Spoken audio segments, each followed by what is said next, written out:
আসসালামু আলাইকুম। আশা করি সবাই ভালো আছেন। আজকে আবারও চলে এসেছি আপনাদের মাঝে ছোট্ট একটি ভিডিও নিয়ে। আমি একটি গরু কিনেছিলাম এবং এর আগে একটি ভিডিওতে বলেছিলাম এই যে গরুটি বাচ্চা দিবে। অলরেডি আমার গরুটি বাচ্চা দিয়েছে এবং আমি অন্য কাজের পাশাপাশি এই একটি গরু আমি কিভাবে পালন করি আপনাদেরকে সরাসরি দেখানোর চেষ্টা করব এবং আপনাদেরকে অবশ্যই কিছু গুরুত্বপূর্ণ বিষয় জানানোর চেষ্টা করব। যারা গরু পালন করতে চান বা খামার করতে চাচ্ছেন, একটি গরুর পিছনে কতটুকু শ্রম দিতে হয় আপনারা সরাসরি দেখতে পাবেন। আমি রাজমিস্ত্রি কাজ করি, কাজের পাশাপাশি এই গরুটিকে আমি পালন করে থাকি। গরুটি একটি ষাঁড় বাচ্চা দিয়েছে। এই যে বাচ্চাটি দেখতে পাচ্ছেন, এটি ষাঁড় বাচ্চা এবং এই যে গরুটি, এটি কিন্তু দেশি একটি গরু। তো যে জায়গা থেকে গরুটি বের করে এনেছি, জায়গার খুবই সংকট, গরুটি ভালোভাবে থাকতে পারে না, যার কারণে আমি একটি গরুর গড় তৈরি করতেছি। দেখতে পাচ্ছেন এই যে গড়টি, এই গড়টি কিন্তু আমি তৈরি করার কাজ শুরু করেছি। গড়টি আস্তে আস্তে তৈরি করব। গাঁথুনি কমপ্লিট করেছি চতুর্দিকে এবং উপরে বাঁশ ব্যবহার করতেছি। অল্প খরচের ভিতরে গরুর গড়টি তৈরি করতেছি। অবশ্যই আমার ভিডিওগুলি ফলো করবেন, কিভাবে কাজগুলি করি আপনাদেরকে দেখানোর চেষ্টা করব। যারা খামার তৈরি করবেন বা গরুর গড় তৈরি করতে চান, অবশ্যই গুরুত্বপূর্ণ বিষয়গুলি আপনারা দেখতে পাবেন। তো গরুটিকে আমি গোসল করাবো। আজকে আমি এই কাজগুলি দেখাবো যে একটি গরুর পিছনে কী কী করতে হয়। অন্য কাজের পাশাপাশি আমি কাজগুলি করে থাকি। আমি আজকে গরুটি বের করে এনেছি এবং গরুটিকে আমি গোসল করাবো এবং আমি কিন্তু গরুকে নদীর পানি দিয়ে কিন্তু গোসল করাই। আমার ভিতরে জায়গা নেই এবং আমার কিন্তু মোটর নেই। আমি মোটর দিতে পারি নাই, কারণ টাকার সংকট। আমি এভাবেই কিন্তু গরুটিকে পালন করতেছি, দেখতে পাচ্ছেন। এবং গরুটি কিন্তু আমি ভালোভাবে কিন্তু পরিষ্কার করে কিন্তু এটা কিন্তু আমি গোসল করিয়ে দিব। এবং এই গরুগুলার পিছনে কিন্তু অনেক শ্রম দিতে হয়, এগুলো কিন্তু এমনিতেই হয় না। এবং এই যে গরুটি কিন্তু আমি 30,000 টাকা দিয়ে কিন্তু কিনেছিলাম। 30,000 টাকা দিয়ে যখন কিনেছিলাম তখন কিন্তু আপনার 15 দিন যাওয়ার পরেই কিন্তু গরুটি হিটে এসেছিল। হিটে আসার পরেই কিন্তু গরুটি কিন্তু 10 মাসের ভিতরেই কিন্তু একটি ষাঁড় বাচ্চা দিয়ে দিছে। আমি এর আগে কখনোই কিন্তু গরু পালন করি নাই, যার কারণে আমি একটি মাত্র গরু কিনেছি। আমার কাছে যে টাকা ছিল অল্প টাকা, 30,000 টাকা দিয়ে আমি এই গরুটি কিনেছি। এবং অনেকে আছেন যারা গরুর খামার করতে চান, গরু কিনতে চান। আমি ভেবেচিন্তে দেখেছি, কারণ অনেকে আছেন আমার মতো ক্ষুদ্র যারা আছেন, সবার জন্য নয়, সবাইকে আমি বলতেছি না।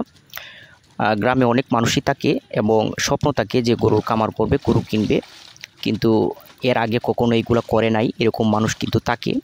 তো আমিও কিন্তু আগে করি নাই, কিন্তু এই বিষয়গুলোর মধ্যে কিন্তু শিক্ষণীয় বিষয় থাকে, জানার অনেক কিছু থাকে। তো এই কারণে আপনার হুট করে কিন্তু এগুলো করা যায় না। বড় আকারে কিন্তু হুট করে করলে অনেক প্রবলেম, সমস্যা দেখা দিতে পারে। যার কারণে আমি একটি গরু কিনেছি অল্প টাকার ভিতরে এবং এই গরুটি থেকেই কিন্তু বাড়ানোর চিন্তাধারা আছে এবং যার কারণে একটি গরুর ঘর কিন্তু আমি তৈরি করতেছি। তৈরি করা কিন্তু শুরু করেছি অলরেডি, আপনারা দেখতে পেয়েছেন ভিডিওর মাধ্যমে এই যে ঘরটি। তো একটি গরুর পিছনে কিভাবে শ্রম দিতে হয় আপনারা কিন্তু সরাসরি দেখবেন। ভিডিওটি স্কিপ না করে পুরো ভিডিওটি আপনারা দেখুন যে কিভাবে আমি কাজগুলি করতেছি। এবং দেশি গরু পালন করার মধ্যে কিন্তু অনেকটা মজা আছে, কারণ এই গরুগুলা কিন্তু প্রাকৃতিক পরিবেশে কিন্তু পালন করা যায়। তো আমি প্রথমেই কিন্তু এই গরুটিকে আমি গোসল করাই কাজের পাশাপাশি। সকালে কাজে যাওয়ার আগে প্রথমে গরুটিকে গোসল করিয়ে আমার বাড়ির পাশে একটি খোলামেলা জায়গা আছে, অল্প জায়গা আছে, এখানে আমি গরুটিকে কিন্তু ছেড়ে দিই। ছেড়ে দিয়ে কিন্তু এখানে আপনার 1-1.5 ঘন্টা কিন্তু এখানে ঘাস খাওয়ার জন্য এখানে রেখে দিই। এই যে জায়গাটি, এই খোলামেলা জায়গাটি, এখানে আপনার এখন বর্ষাকাল, তো বর্ষাকালে কিন্তু এই জায়গাটি আপনার এরকমভাবে থাকে। এখানে কিন্তু আপনার বিভিন্ন শাকসবজি তরকারি এই জায়গাটির মধ্যে কিন্তু চাষ করা হয়। কিন্তু বর্ষাকাল যেহেতু এখানে এখন বর্তমানে কোনো ফসল হবে না, তরকারি হবে না, যার কারণে এখানে ঘাস হয়েছে এবং এখানে আমি গরুটিকে আপনার 1-1.5 ঘন্টা এখানে রেখে দিই। এবং বাড়ির আশেপাশের যেই ঝোপ ঝাড় আছে আপনার এই চতুর্দিকের, অর্থাৎ আমার গ্রামের চতুর্দিকে খোলামেলা পরিবেশ এবং আশেপাশের যে কোনো জায়গা থেকে, যে কোনো ঝোপঝাড় থেকে, এই যে দেখেন এদিকে আছে এবং বিভিন্ন এরকম জায়গা থাকে, খোলামেলা জায়গা থাকে, ঝোপঝাড় থাকে। এবং আর সামনে কিন্তু মেন রোড, আগে যেখানে গরু গোসল করাইছিলাম এদিকে কিন্তু আপনার নদী এবং এই যে সামনে এদিক দিয়ে কিন্তু আবার মেন রোড। তো এখানে আমি বিভিন্ন সাইড থেকে, ঝোপঝাড় থেকে কিন্তু ঘাস সংগ্রহ করি। তো এখন আমি ঘাস সংগ্রহ করার জন্য বের হয়ে যাব। আমি চলে যাইতেছি, গরুটি কিন্তু রেখে আসলাম। তো আমি যতক্ষণ পর্যন্ত ঘাস সংগ্রহ করব ততক্ষণ পর্যন্ত কিন্তু এই গরুটি কিন্তু যেখানে রেখে আসলাম এখানে কিন্তু কাঁচা ঘাস খাবে। এখন বর্ষাকাল, প্রতিদিনই বৃষ্টি হয়, যার কারণে আপনার এই মাঠে ঘাটে কিন্তু নেওয়া যায় না। আপনার বাড়ির যে আশেপাশে ঝোপঝাড় আছে এই দিক থেকে কিন্তু গাছ সংগ্রহ করি। আমি গাছ সংগ্রহ করার জন্য যাইতেছি, দেখতে পাচ্ছেন। সাথে থাকুন, ভিডিওটি স্কিপ না করে পুরো ভিডিওটি দেখুন। একটি গরু পালন করতে কীরকম শ্রম দিতে হয় এটি আপনারা দেখতে পাবেন। তো আমি চলে এসেছি একটি বাড়ির ভিতরে। আমার পাশের বাড়ির ভিতরে চলে এসেছি। এখানে ঝোপঝাড় আছে এবং বিভিন্ন জায়গায় থাকে। আমি কিন্তু এভাবেই সংগ্রহ করে থাকি ঘাস, কারণ আমি আমার এমনিতে কোনো জমি নেই যে ঘাস আমি চাষ করব, যার কারণে ঝোপঝাড় থেকে কিন্তু আমি ঘাস সংগ্রহ করি এবং বিভিন্ন লতা পাতা কিন্তু সংগ্রহ করে থাকি। ঘাস লতা পাতা দেখতে পাচ্ছেন, এগুলো কিন্তু আমি সংগ্রহ করতেছি। তো এগুলো সংগ্রহ করে কিন্তু আমি গরুকে খাওয়াবো এবং আমি চাইলে কিন্তু ঘাস চাষ করতে পারি, কিন্তু যেহেতু গরু একটি, এই কারণে আমি ঘাস চাষ করব না। আমি ইচ্ছে করলে জমিতে আমি ঘাস চাষ করতে পারি, কিন্তু যেহেতু গরু একটি গরু যে কোনোভাবেই কিন্তু পালন করা যায়। আপনারা চাইলেও কিন্তু একটি গরু যদি আপনারা কিনেন, আমার মতো যারা আছেন, অন্য কাজের পাশাপাশি আপনারা যদি শুরু করেন, তাহলে এভাবে আপনারা পালন করতে পারবেন এবং পরবর্তীতে আস্তে আস্তে কিন্তু বাড়াতে পারবেন এবং খামার আকারে কিন্তু বড় আকার ধারণ করাতে পারবেন। আমি কিন্তু এভাবেই আগানোর চেষ্টা করতেছি। তো আমি এখানে যেই গাছগুলা সংগ্রহ করতেছি, এগুলা কিন্তু মূল কোনো গাছ নয়, এগুলা কিন্তু লতা পাতা। আর এই লতা পাতাগুলা যদি এভাবে নিয়ে কোনো ঝোপঝাড় থেকে এরকম লতা পাতা নিয়ে যদি গরুকে খাওয়ানো হয়, তাহলে কিন্তু আপনার গরুর কিন্তু ক্ষতি হতে পারে। কারণ আমি সঠিক বিষয়গুলো আপনাদের কাছে তুলে ধরার চেষ্টা করব। সাথে থাকুন, ভিডিওটি স্কিপ না করে পুরো ভিডিওটি দেখুন, সঠিক বিষয়টা জানতে পারবেন। এখানে আপনার এই যে দেখতে পাচ্ছেন শুকনা কর রাখা আছে এখানে। এই যে এই করের যেই টাল দেখতে পাচ্ছেন, এগুলো কিন্তু সিজনে কিন্তু কিনে রাখা হয়েছে, কারণ এই করগুলো সিজনে কিনে রাখতে হয়, তখন কিন্তু সস্তা কিনা যায়। সিজনে কিনলে পরবর্তীতে গরুর জন্য আর টেনশন করতে হয় না। গরুর খাবারের জন্য বর্ষাকাল যখন আসে, তখন কিন্তু কর দিয়েই কিন্তু গরু পালন করতে হয়। কাঁচা ঘাস কিন্তু তেমন একটা পাওয়া যায় না। আর যেহেতু আমার জমি নেই, আমি কাঁচা ঘাস চাষ করি নাই, যার কারণে কিন্তু এই করটা কিন্তু রাখা আছে এবং গরু কিন্তু তেমন নেই, একটি মাত্র গরু। তো এই করগুলা কিন্তু আমি কুচি কুচি করে কিন্তু কেটে নিব।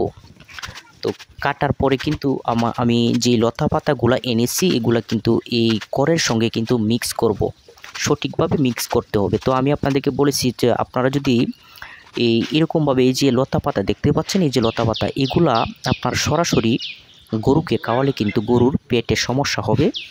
এগুলা কিন্তু মূল ঘাস নয়। আপনার যে গাছগুলা চাষ করা হয়, জাতি ঘাস যেগুলা, এগুলা খাওয়ালে কোনো প্রবলেম হয় না সরাসরি, কিন্তু এইগুলো আপনার শুকনা করের সঙ্গে মিক্স করতে হবে। শুকনা করের সঙ্গে মিক্স করে খাওয়ালে আপনার গরুর কোনো প্রবলেম সমস্যা হবে না। কারণ এটা আমি নিজে দেখেছি। আমি কিন্তু প্রথম যখন এই লতা পাতায় এরকমভাবে আনতাম, ঘাস কেটে আনতাম বিভিন্ন ঝোপঝাড় থেকে, তখন সরাসরি এনে প্রথম যখন খাওয়াইছিলাম, তখন কিন্তু প্রবলেম সমস্যা হয়েছিল, অর্থাৎ গরুর কিন্তু পাতলা পায়খানা হয়েছিল। যার কারণে পরবর্তীতে আমি বুঝতে পারলাম যে সরাসরি এই লতা পাতা খাওয়ানো যাবে না, কর দিয়ে মিক্স করতে হবে। তখন আমি এগুলা মিক্স করা শুরু করি এবং মিক্স করে যখন খাওয়ানো শুরু করি, তখন দেখা যায় না গরু ভালোভাবে খায় এবং প্রবলেম সমস্যা হয় না, গরুর পেটও ভরে এবং রুচিও আসে। তো এভাবে কিন্তু আমি গরুটিকে পালন করে থাকি। এভাবে আপনার লতা পাতা ঝোপঝাড় থেকে এনে আপনারা অবশ্যই মিক্স করতে হবে। সরাসরি খাওয়াইলে প্রবলেম সমস্যা হইতে পারে, আর মিক্স করলে গরুর কোনো সমস্যা হয় না, বরং গরুর দেহ আরও ভালো হয় এবং হৃষ্টপুষ্ট হয়। তো আমি এভাবেই কাজগুলি করে থাকি, প্রতিদিনের কাজে যাওয়ার আগে সকালে। এবং এই ভিডিওটি তৈরি করতে আমার অনেকটা সময়ের প্রয়োজন হয়েছে। আমি যতক্ষণ পর্যন্ত কাজ করেছি, ততক্ষণ পর্যন্ত কিন্তু আমার ভিডিও করতে হয়েছে। এবং আমি কিন্তু অলরেডি দেখতে পাচ্ছেন গরুটিকে আনতে যাইতেছি। ঘাসগুলা কিন্তু আমি গোহাল ঘরের ভিতরে দিয়েছি এবং গরুটিকে নিয়ে কিন্তু রেখে আসব। এভাবেই আমি কাজ করে থাকি। ভিডিওটি ভালো লাগলে অবশ্যই একটি লাইক করবেন এবং আপনারা যারা গরু পালন করতে ভালোবাসেন অথবা গরু পালন করেন বা খামার করতে চাচ্ছেন, অবশ্যই এই চ্যানেলটিকে আপনারা সাবস্ক্রাইব করে রাখতে পারেন। সাবস্ক্রাইব করে রাখলে ভালো মন্দ গুরুত্বপূর্ণ বিষয়গুলো আপনারা জানতে পারবেন। আর অবশ্যই আমি দেখেছি পরিশ্রমের বিকল্প নেই। সফলতা পাওয়ার জন্য পরিশ্রম কিন্তু অবশ্যই করতে হয়, যার কারণে আমি নিজেই কাজগুলো করি এবং নিজেই কিন্তু সবগুলো করতেছি। দেখতে পাচ্ছেন আপনারা, শুরু থেকে শেষ পর্যন্ত দেখাইছি যে কীভাবে করেছি কাজগুলো। আর নিজের কাজ নিজেই করতে হবে, তাছাড়া কোনো উপায় নেই। কারণ আমার এত টাকা পয়সা নেই, যার কারণে নিজে শ্রম করেই কিন্তু সামনের দিকে এগিয়ে যেতে হবে। আমার মতো যারা আছেন অবশ্যই আপনারা এভাবে করতে পারেন এবং নিজে নিজেই সব কাজ করতে পারেন। একটি গরু দিয়ে শুরু করতে পারেন আপনারা এবং একটি গরু থেকে দেখবেন ইনশাল্লাহ একদিন বড় আকার ধারণ করবে। আমি কাজ শেষ করে নিচ্ছি। আপনারা ভালো থাকবেন, সুস্থ থাকবেন আর অবশ্যই সাথে থাকবেন।